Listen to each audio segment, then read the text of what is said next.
Greetings, Barney Davy here. You are listening and or watching the premiere edition of Art Business Insider. It's a new program I'm putting together to put out news, views, opinions, and insights that you can use to help you succeed in the art business, and also just to learn how to be the artist that you want to be, because those two things go together, and we'll talk about those in future issues. Today, we're talking about Art World News. It's literally the only business magazine left out of maybe a dozen or more at one time that were active and profitable in the art business market just a few years ago. This is how much things have changed over the years, due primarily to how consumers and businesses obtain information. It used to be trade magazines and trade shows with their print and physical presence was the most important way that information got disseminated. Obviously, the internet has turned that upside down. Nonetheless, Art World News remains a tremendous source of useful information. And I've always said that you can make the business work for you now if you know enough about it. And to do that, you need to be a student and an observer of the art business. I recommend reading Art World News because it sheds enormous amounts of useful information and insights. And I'm going to go over the November issue from the perspective of an art marketer, an art print marketer, a fine art print publisher, an artist who has an interest in working in the retail art market. This is the only magazine available for you now, and it's still loaded with useful information, even though it is primarily disseminated in this form as a PDF, a downloadable PDF. You can go to artworldnews.com and get more information. So you're looking at the homepage of the November issue, and I'm going to blow it up so we can make it more legible for everyone watching. On the left, we have two important notices. One is the dates for the 2022 West Coast Art and Frame Expo are not confirmed. That's troubling for anyone in the industry because the West Coast Art and Frame Show or Expo was the last remaining trade show in the business. I worked for Decor magazine for almost 2 decades, and during its time it was the premier. Its Decor Expo shows were the premier shows in the business, and the Atlanta Decor Expo show was the grandfather of all of them, the biggest and baddest and best. And it didn't survive past the first decade, middle of the first decade of the 2000s. So to find out that this show has no dates when January has been where they've produced this show in Las Vegas for the last, 20 years or so. So this is troubling, and it is, as they say, ongoing COVID pandemic related. Just below that, you'll see another note about Art Expo New York. Art Expo was and still is the premier show for artists looking to get into not only retail galleries, but also show limited edition works. It was a combination, and still is, a consumer show and trade show. They typically have trade days on the first 2 days of the show, and then consumer 3 days after that. But I can see now, looking at this, they've pushed that down to just 3 days. So it's all in one time period. And it's also somewhere out of the Jacob Javits Center. It hasn't been there for more than a decade. At its time and its premiere in the Jacob Javits show, it was a phenomenal show, a feast for your eyes, an exhilarating and exhausting show to be at. Literally, exhibitors went there and made millions of dollars in a 5-day stretch at that show during its peak.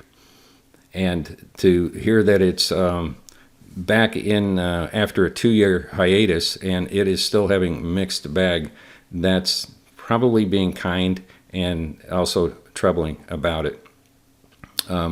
So then just what's the point of this magazine? It also supports the framing business as well as the art business, because retail framing or even wholesale framing manufacturers and distributors, they have money way more money than most art galleries or art dealers because they deal in volume and they have good margins and it's profitable for them. And their support of trade shows and trade magazines over the years has made all the difference. So in Art World News, you are always going to see a hefty amount of advertising from the print or from the picture framing market. So the picture framers read this, art galleries read this, art dealers read this, and as an artist, you should be reading this. Do you need to pay attention to the framing? Only to the extent that it informs you about what's going on in terms of color, sizes, and styles. But obviously the business of picture framing is not that relevant to most artists, which would be primarily who's watching or listening to me talk about this. So I'm going to move on from that. There is another article about a gallery experience, creating an art gallery experience. That's probably a worthy topic because if you're creating an art gallery experience, it would be very similar to creating an in-studio or some other even at-show type of experience. You'll learn from it. But let's go through it. For what would you learn from this as an artist? What would you be looking to learn from this? One of the things you learn is that when you see artists like this one, Elena Bond from New Impressionism, and let me just downsize that a little bit so we can get it all into one frame. Whoops, sorry about that. So that's a beautiful image there, and it comes from Mac Art. That's Marianne Cohen's business. She broke off from collector's editions long ago, and only those of you who've been around the art print market like I have been would understand what all that means. It's not that relevant, really, except that she's been doing this now for decades and still has her business together and is spending money advertising artists that she believes she can make money with. And she's looking for gallery representation in select cities for Elena Bond, including she has a hardcover book, which is very like what many artists of the Elena Bond do. They look for books to create books as another marketing tool for themselves. This is a 2-page ad from Mac Contemporary. More ads from Elena Bond. And one of the things I like about this is you hear a lot of talk from me and practically everybody else about you need to have a style. You need to have a identifiable signature look if you're going to get in galleries and sell high end and get repeat sales. Well, that doesn't mean that you just do romanticized women. You can do florals. You can do somewhat crowd scenes that are almost abstract. You can do sculpture. You can do seascapes. You can look at all of this and feel and identify the hand of Elena Bond as the artist from it. So that's something to think about when you hear that you're going to be constrained. You're not really. Only your imagination will keep you constrained, not the art business. What's this ad here? This is Curating a Community. It's from TrueView. They are one of the premier providers of picture framing glass, including non-glare glass. So, and again, it's worth it to know about the framing part a little bit because you're probably going to have some framing done over the years, and it's just good to know who's who and what's in the business. So just inside the edition, I'm not going to bother going over that other than to tell you that this presenting new art releases, what's open and hot editions. Some of these are actually spots where you could send in a press release if you get in touch with the editors and find out what they're looking for and what kind of submission and how they would like it to be submitted to them and what their deadlines are. If you have all of that together and something that's interesting and worthy, they will potentially run this for you. But also keep in mind that these things take months in advance, so you need some heavy-duty planning if you're trying to shoot for a particular time of the year or month. And also consider that Art World News comes out late in the month, even sometimes the next month. So the November issue is really more like a December issue. Moving on, there's a nice editorial publisher's word from the publisher here about from John Haffey, and he's saying the latest retail innovation that seems to be gaining acceptance is the use of installment payments structured in every conceivable way. It has been working well amongst luxury good retailers for the last few months, and the climate is ripe for the opportunities and plentiful for artists and other people selling luxury goods in high-priced ticket. You'll see that I am on the masthead here. I don't contribute too much these days, but you never know when you'll see me again in the pages. Pay attention to these small ads in this magazine. There could be something of great interest here. POD Exchange is one that you should take a look at. It is a way to get your work into the print-on-demand market and not have to be providing actual inventory. It's something to look at. I don't want to digress and get into it now, but I urge you to go to podexchange.com and take a look at it and see if it is something that you could use. Another ad from 10 Plus. That used to be my advertiser for many years when I worked for Decor Magazine. Now we're on to press releases and information from artists and publishers. So this is, as an artist, you would be interested in. This is something from Greenwich Workshop, one of the premier limited edition print and open edition print publishers in the business for decades. And so just look, again, subject matter, prices, sizes, a lot of useful information here, contact names in some cases. This is helping you just build your own interest or your own level of intelligence and knowledge in the business. More from Studio EL, Northern California company, also one of my former advertisers. And then this is a gallery. These are all press releases, so just pay attention to those. This is some interesting looking framing that with the right artwork, that could just be outstanding. Something to think about, right?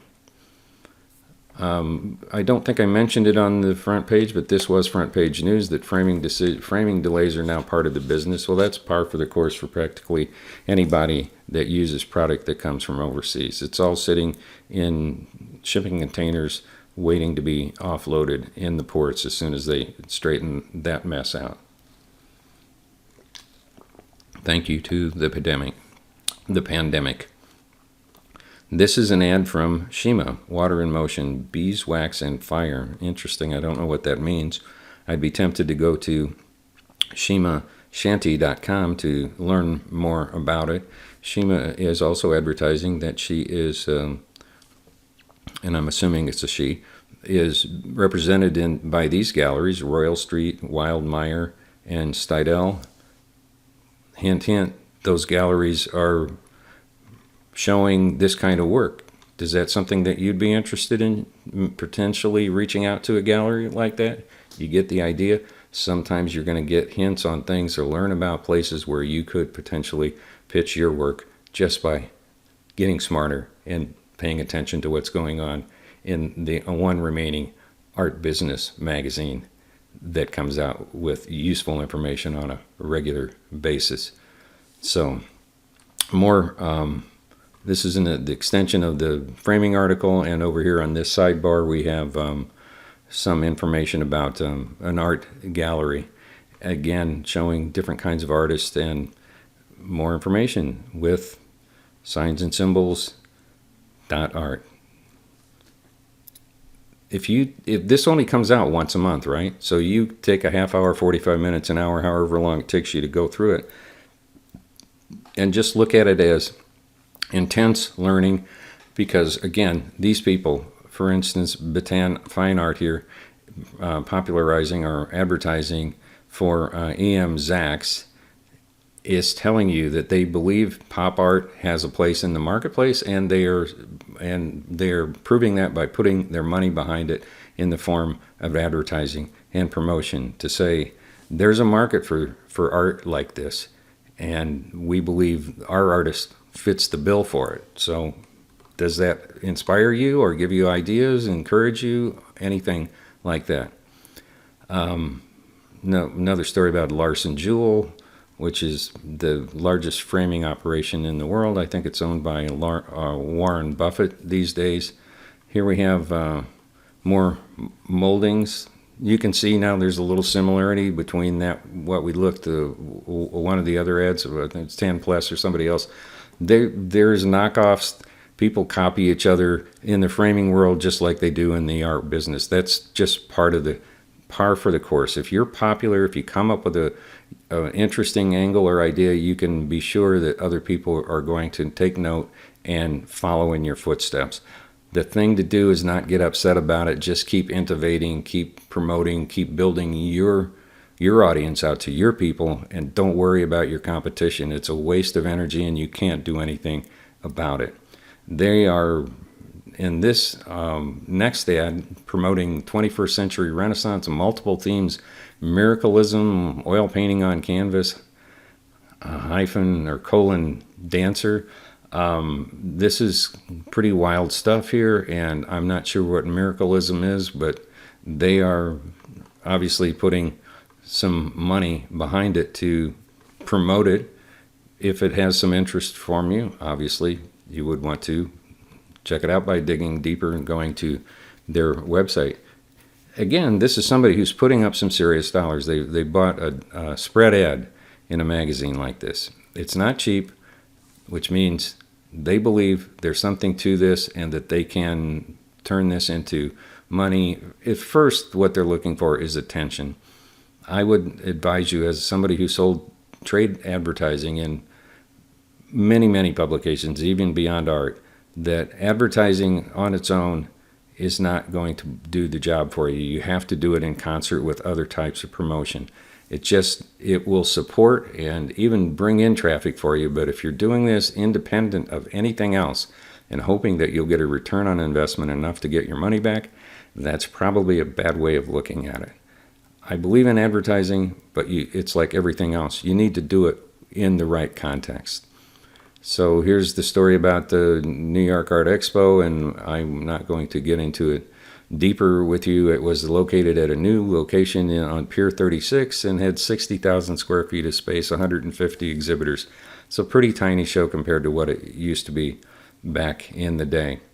The same company that publishes or produces the Art Expo also does the Red Dot Miami and other shows. It's held during Miami Art Week, and it's just concluded a couple of days ago, so we'll have to wait and see how that went. That is a pure consumer show, to my knowledge. And here's another show that they're debuting in the spring of 2022 in Miami, something called Spectrum Wynwood. So there's always something there, and you can, if you have the time and just even a modicum of interest, it's worthwhile to just read through this, get some feedback, learn from what the exhibitors, what they're saying about how things went, what their experiences was. If you're doing any kind of trade shows, or if you've thought about doing Art Expo, this is a peek inside the minds of the people who are already spending money to be there. More ads from another artist, Vicky Andriotis. Very interesting. And again, this shows you somebody who's doing wildly different stuff. There's not necessarily all of this is matchy-matchy in any kind of way. So this is flying in the face of that advice that your work needs to all look like the hand of the same artist. You have a hard time making that bet looking at this work. So obviously there are outliers and differences of opinion on things like that. And ultimately, you end up making your own decision about what is going to work best for you. More information about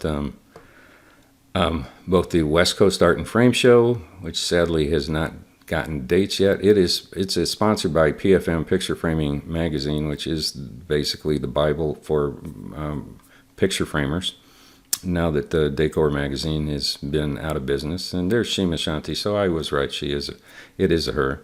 And she's with my old friend, Eric Smith.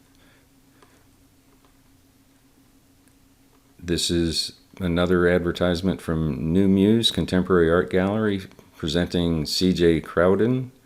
And that's some pretty interesting abstract art there. And they're showing it in a way that it might look in a corporate setting, I presume. That's what what they're doing with that picture there. Just scrolling through, there's another framing fabrics. So when you can wrap, what they do is wrap the molding, provide you with the framing to wrap the interior liners. So that's a hand wrap mats and liners. That's a real specialty, a niche within the art business. Remember what I told you about? If you start doing something and people notice it and it becomes popular, the likelihood is that you're going to get other artists who are following in your footsteps. That's what I see here with John Mark Gleedow, following in the footsteps of my friend Scott Nickel, who's been painting books for years. Now, Scott could get upset about this. It probably doesn't make him happy, but my advice to him, and I think he would be this way anyway, is, okay, this guy is doing something similar with books. I can't obviously patent the look. I'm going to paint books and book covers. All you can do is focus on your marketing, your people, your tribe, and ignore your competition, because the likelihood is their market is different than yours. For artists in general, you need the fewest amount of loyal fans and buyers to build a thriving business that you can survive on, not only survive on, but thrive on, than any of the other arts. Literally a few hundred. If you have 200 or 300 people who buy multiple pieces from you, that's 1,000 pieces over the course of a lifetime. They say that the average artist can make about 1,000 pieces, original pieces, depending on how fast they are. That's 30 a year for 33 years to make 1,000. So it does take some while to build up that kind of an inventory. And if you have a few hundred people who can buy from you, then you can be set. I don't want to get too deep into that, but if you have people that are copying what you're doing, my advice to you is, unless they are blatantly violating your copyright, ignore them. It's a waste of energy to get any deeper into it than that. And I wish this fellow good luck with what he's doing. More publicity or articles on framing. They'll give you some rules here. Give a shared memory, give something that lasts. What are we looking at here? Custom framing is a unique holiday gift. Give a memory. I think that's, Guys, watch what you're doing with your editorial. That doesn't make sense to me a whole lot. Park West Gallery, they have retail locations. They're also one of the premier providers of art on cruise ships. More framing, just the bits and pieces that you need to run a framing operation. Pedestals, another place. Did you know where to get pedestals? This company specializes in it. They've been advertising for literally decades. Here's an interesting article that I mentioned earlier about creating an art gallery buying experience. I commend you to read this. I'm just betting that there is some useful information that you can glean from reading this article. Many galleries have a buying experience that still feels transactional rather than emphasizing emotions. Close the sale and move on to the next opportunity. I can tell you'll get some useful information. Read that article. You'll be glad that you did. Here's another part where there's possible that you could send in a picture. If you've got a good picture from a neat event, that you could get some publicity in their gallery lights section of the magazine, publicity section of the magazine. They tend to going to give advertisers first dibs on stuff like this, and I can't blame them.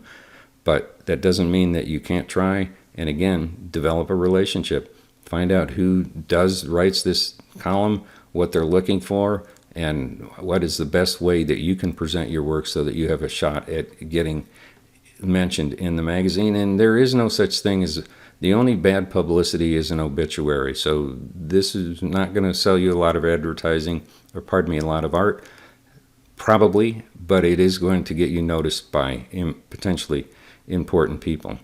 Here's more publicity opportunities. from art publishers and self-published artists. They have another section similar for the framing business and more for the framing business. As I mentioned, framing pays the way for this kind of publicity, and bless them, because this would not be available to anybody if the framing companies didn't step up and spend some money on the advertising. This making money from just selling the art advertising wouldn't be economical. It would not be profitable.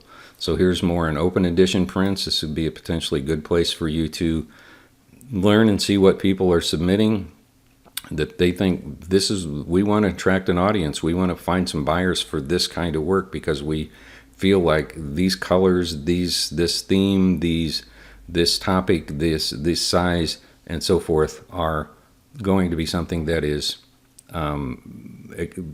it might light up in the marketplace, in the retail marketplace. And also, if you're thinking of submitting, if you're looking for a representation by a print publisher, guess what? They're right here with their URL, with their domain name. So click on that and look around on their site and see, does your art seem to fit with what they're doing? And also, do they have any information about submission, so you understand how to submit, when to submit, and how long it takes to get a response. Usually you'll find all that information on a publisher and an art print publisher's website. Obviously, the more information they can answer for you without having to interact with you, it will save everybody time. Again, more things here. You're looking at subject matter. You're looking at price points. You're looking at sizes. These things all matter. Every little bit of information that you get makes you smarter and makes you a more informed art marketer. Here are the best-selling prints from some of the leading open edition print publishers. That's always interesting. Open editions are images that have art on them without any type, except the microspec tiny type in the bottom corner that would tell you who the publisher was or something like that. This is one of those fine points that you get into discussions about with people in the art business, like what is an art print? And I don't want to get into that one now because it just goes too far. But open edition is different from poster. Poster, although most people would call these posters, or this kind of imagery, posters, from a technical perspective, at least from a publisher, art magazine publisher, and those involved who are sticklers for calling things what they should be, an open edition print would be an image without type on it. A poster would be what you think of, like with Toulouse-Lautrec, where it all started, where it was an advertising, a post with advertising on it, so it would have graphical elements as well as just being an image. More open edition prints. If you're looking for print publishers, most of these companies here that you see were formerly my advertisers when I was with Decor Magazine for nearly 2 decades. In the past, in the day, these companies would be running full page, double spreads, sometimes inserts, spending a lot of money on advertising. The dollars aren't there to represent their ability to advertise in that way, but they are still here promoting their work and also telling you that they're available. They're not only looking for new people, galleries, anybody that wants to represent their work in their marketplace. This is an opportunity for artists to learn who's in the open edition market and how to get in touch with them. A lot of your research is done for you right there. So we're getting close to the end here, just coming into some classified advertising. I was always curious about all this stuff. Maybe that makes me weird or something, but I also believe that it helped me become more aware of what's going on in the marketplace, and I was able to use that information to help benefit myself and also my advertisers. I'm continuing to use it to help benefit you. We are literally at the end. Here's the list of the advertisers, and then you will see an ad for Wild Apple Graphics. I sold them their first trade show space probably 30 years ago, and they are one of the premier open edition print publishers in the country. And then there's finally the last page is an ad from Frame Mica, one of the biggest mica frame operations in the country. There you have it. All the best to you. Appreciate your time and listening, and we'll talk to you soon. Peace out. If you like the information in this video, then I encourage you to join the Art Marketing Toolkit project, where you will get weekly live sessions similar to this one with information similar, and PDF download workbooks. You'll learn the art business and how to market art your way. You'll join me and a worldwide community of supported artists in our private Facebook group. I cordially invite you to join the Art Marketing Toolkit project. Go to artmarketingtoolkit.com.